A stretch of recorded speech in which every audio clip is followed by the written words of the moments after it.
Courageous kids, welcome to our third week of online services. I hope that you've been enjoying them. We have a great lesson coming up today, but before we start that, I want to introduce you to a new worship song. Are you ready?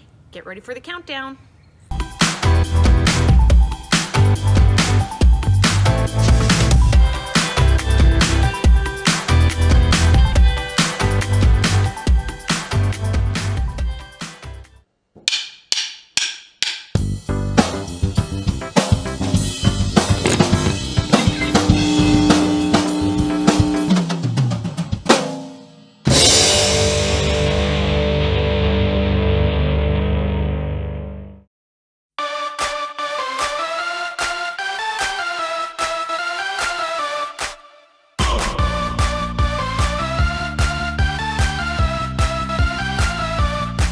There's a whole lot of change coming your way, 'cause like it or not, nothing stays the same. So hold on tight and follow real close.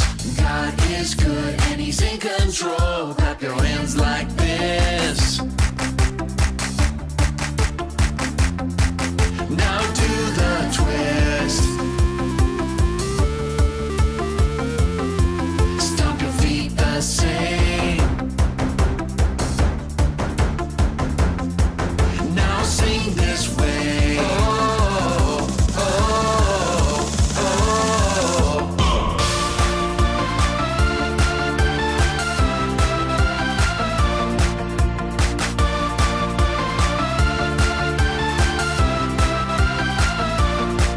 There's a whole lot of change coming your way, 'cause like it or not, nothing stays the same. So hold on tight and follow real close. God is good and He's in control. Clap your hands like this. Now let's pump fist. Stomp your feet the same. Now whistle this way. Change it one more time. Clap your hands like this. Yeah, we're gonna do the twist. Stomp your feet the same. Now shout this way.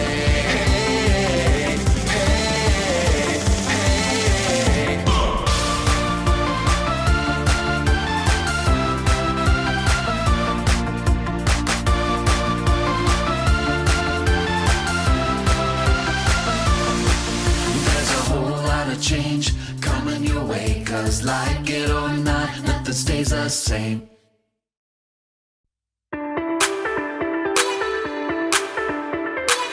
You are above every other. Your love amazes me. You created every beautiful color for everyone to see. I want the world to know, I want my life to show just what your love has done for me.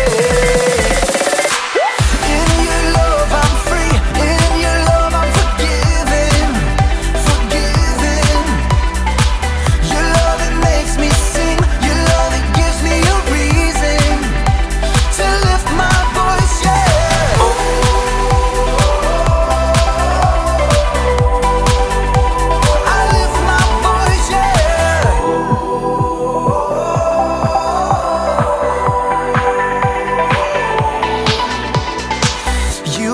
Giver of all things good and perfect.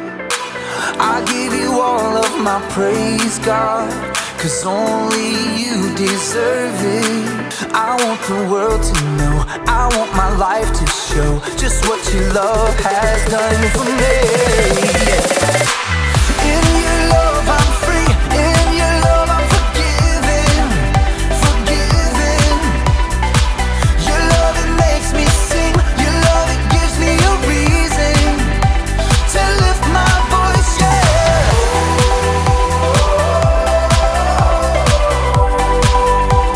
I lift my voice, yeah.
for grace that is endless, love and forgiveness. I wanna say thank you for mercy and kindness, for grace that is endless, love and forgiveness. I wanna say thank you, thank you. I will live my life to praise you, and lift you high. Every night and day I'll follow in your ways. I wanna say thank you, thank you. I wanna say thank you, God. I wanna say thank you, God. I wanna say thank you, God. Our lesson today comes from the book of Matthew, which is in the New Testament. It's a really great story about Jesus praying in the Garden of Gethsemane. You've probably heard it before, but it might be told in a little bit different way today. I hope you enjoy listening to it. What's it like to feel humbled? Oh, that's not a word we use every day, but it's humbling when you receive a gift you didn't expect. It's humbling when someone says you don't have to pay even though you messed up. It's humbling when your dad takes an entire day off of work just to spend it with you. It's humbling when you see an incredible sunset and realize that God handcrafted it with you in mind. Wow. Being humbled makes you feel small in a good way. It makes you feel grateful. When someone chooses to put you first like that, it can make your day. So why not do that for the people around you? You can choose to give up what you think you deserve to put others first. Let your sister pick the family movie even though it's your turn. Skip the pool party so you can hang out with your friend who broke his leg and can't go. Use some of your birthday money to help a family who doesn't have enough to eat. True humility is thinking of yourself less and others more. When you live your life with humility, you bring praise to God. You lift Him high because others can see God at work in you. That's why humility is an amazing way to worship God with your life. Because worship is about more than just singing loud. It's all about living loud.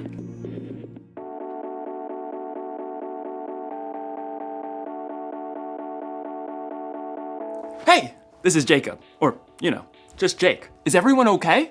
There was like an earthquake or something in my room. I didn't feel it when I was outside my room, but then when I came in the room, everything was turned upside down. My table, my bed, also known as my couch, my Ferrari, my sculpture.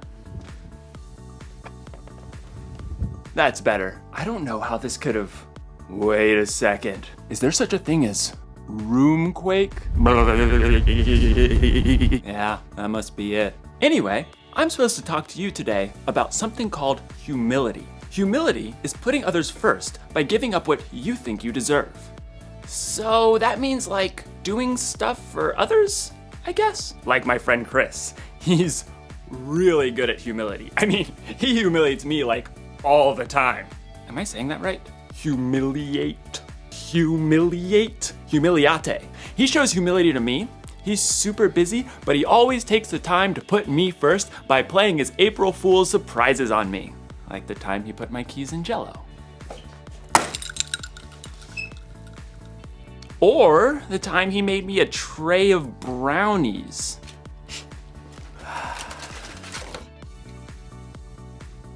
Brownies. And who can forget the old unscrew the top off the salt surprise? Chris is a funny guy. Hey, you know what I think? And this is just between you and me. Chris is the one who turned all my stuff upside down. It wasn't a roomquake after all. This must have taken a really long time. I mean, he turned all my stuff upside down. I do need to call my mom. This must have taken a lot of work. I'm not sure that it's fair that Chris keeps playing all these April Fool's month surprises on me, and I haven't even got him once. I don't deserve this. What I deserve is to get him back. Was that my toaster? The story today is about Jesus when he prayed in the garden while his friends couldn't even stay awake to keep watch. Jesus didn't deserve that. I wonder what he did about it. Stay tuned. I'm gonna come up with a way to turn the tables on Chris. Chris is gonna notice when he goes in his room the tables aren't the way he remembered them. I'm gonna get the revenge I deserve. I'm gonna get the revenge I deserve! Is what I'm trying to say. Yeah, okay. The Bible. It's 66 books of history, stories, letters, and poetry that fit together to form God's one big story. The epic adventure of how He created us and loves us so much that He made a way to rescue us. As we travel through the Bible, from Genesis to Revelation, we discover people who met God and found their lives changed forever. And now for an amazing story, inspired by the book of Matthew, chapter 26, verses 36 through 56. For months, the Jewish religious leaders had been plotting to silence Jesus. He called us pretenders, snakes! On the Sunday before Passover, Jesus entered Jerusalem to great cheers from the crowds. Blessed is the one who comes in the name of the Lord! But even as the crowds swarmed in to see what Jesus would do and say, one of Jesus' closest followers, Judas, went to the religious leaders with a very sneaky plan. What are you willing to give me if I deliver him over to you? How about a cool 30 pieces of silver? Jesus knew these plans, but he also knew that his mission was to face those who hated him and let them take him without defending himself.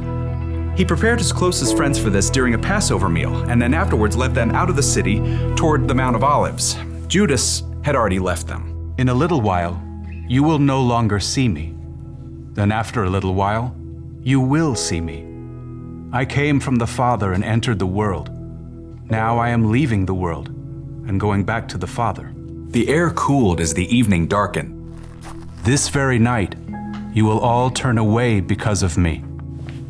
Peter, the most outspoken of Jesus' friends, quickened his step and tightened his hand on the sword he was carrying. All the others may turn away because of you, but I never will. What I'm about to tell you is true. It will happen tonight.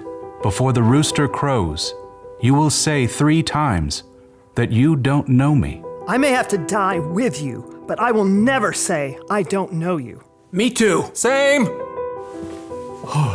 By the time Jesus and his friends reached the Garden of Gethsemane, they were exhausted. Sit here while I go over there and pray. As the other disciples settled in on the cold, rough ground, Jesus took Peter, James, and John along with him to a grove of ancient olive trees. The weight of what was coming pressed down on him. My soul is very sad. I feel close to death. Stay here. Keep watch with me. We're here for you. We got this. Prayers. The 3 friends found seats among the knotted tree roots, and Jesus went on a little further. Then suddenly, he fell down on the ground, face first into the dirt. Words poured out from deep inside. My Father, if it is possible, take this cup of suffering away from me. But let what you want be done, not what I want. After a short time, Jesus returned to his friends. They had all fallen into restless sleep. Jesus touched Peter's arm.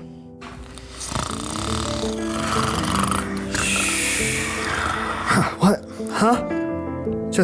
We're just praying. Couldn't you men keep watch with me for 1 hour? Watch and pray. Then you won't fall into sin when you are tempted. The spirit is willing, but the body is weak. We'll stay awake this time. Got you covered. Again, Jesus threw himself down to pray. His pain was so deep, blood and sweat beaded on his forehead. My Father, is it possible for this cup to be taken away? But if I must drink it, may what you want be done. Jesus returned to his friends once more, to find them still sleeping. The agony in his spirit forced Jesus to lay his heart out to God once more. He prayed the desperate words again, begging God to take away what was coming, and at the same time, revealing his complete trust in God's plan. Let what you want be done, not what I want. At last, Jesus knew the time had come. He returned to find Peter, James, and John buried deep in sleep. Beyond them, his other followers slept too. Are you still sleeping and resting? The disciples struggled through a fog of sleep, blinking and yawning. Below them, torchlight showed an angry mob climbing up the hill. The men were waving swords and clubs, shouting as they came. Look, the hour has come. The Son of Man is about to be handed over to sinners. Get up, let us go. Here comes the one who is handing me over to them. Jesus' friends staggered to their feet, and Peter clutched his sword. As the mob marched closer, they could see the man in front of the mob. It was their friend Judas. Judas? What are you doing? The mob had been sent by the Jewish religious leaders. Judas had already explained to them that he would greet Jesus with a kiss, so they would know exactly which man to arrest. Greetings, teacher. Judas ignored the other disciples and went directly to Jesus, kissing him on the cheek in greeting. Jesus drew back and looked Judas directly in the face. Friend, do what you came to do. The mob surged forward as the disciples just stood there, frozen and confused. As men grabbed Jesus, Peter suddenly sprang to life, awkwardly drawing his sword. Should we use our swords? Peter didn't wait for an answer, but he struck out wildly. His blade sliced right through the ear of the high priest's servant. Oh! Stop this! Jesus touched the servant's ear. Immediately, he was healed. Put your sword back in its place. Do you think I can't ask my Father for help? He would send an army of more than 70,000 angels right away. But then how would the scriptures come true? They say it must happen in this way. Jesus turned back to the mob and the men who held him. They hovered there, uncertain, in the flickering light of their torches. Am I leading a band of armed men against you? Do you have to come out with swords and clubs to capture me? Every day I sat in the temple courtyard teaching, and you didn't arrest me. But all this has happened so that the words of the prophets would come true. No one could respond to Jesus. Instead, they arrested him and led him away. And his friends who said they'd be with him through anything ran away. Jesus made the choice that would bring life to everyone, but that would cost him everything.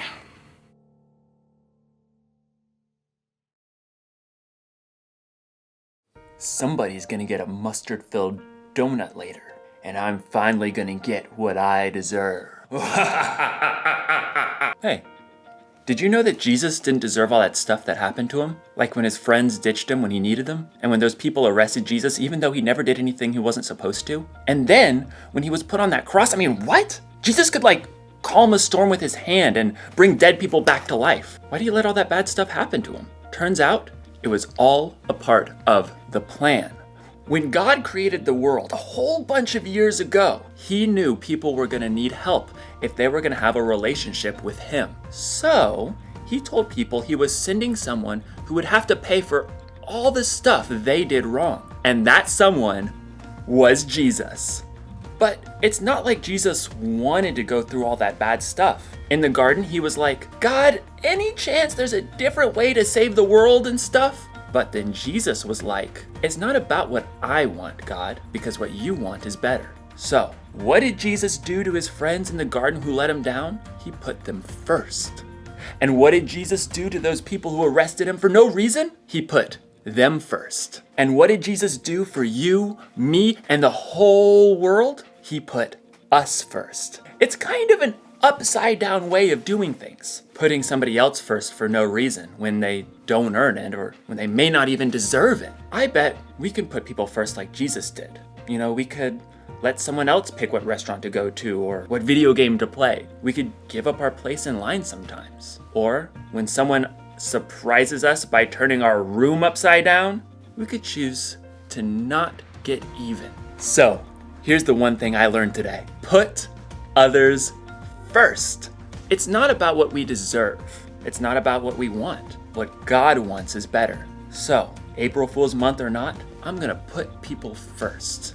And Chris, if you're watching, keep the surprises coming. But I won't be taking my revenge. I'll just be sitting here, getting what I truly deserve. A delicious mustard-filled donut. That's some good stuff right there. That's some good mustard. See you next time.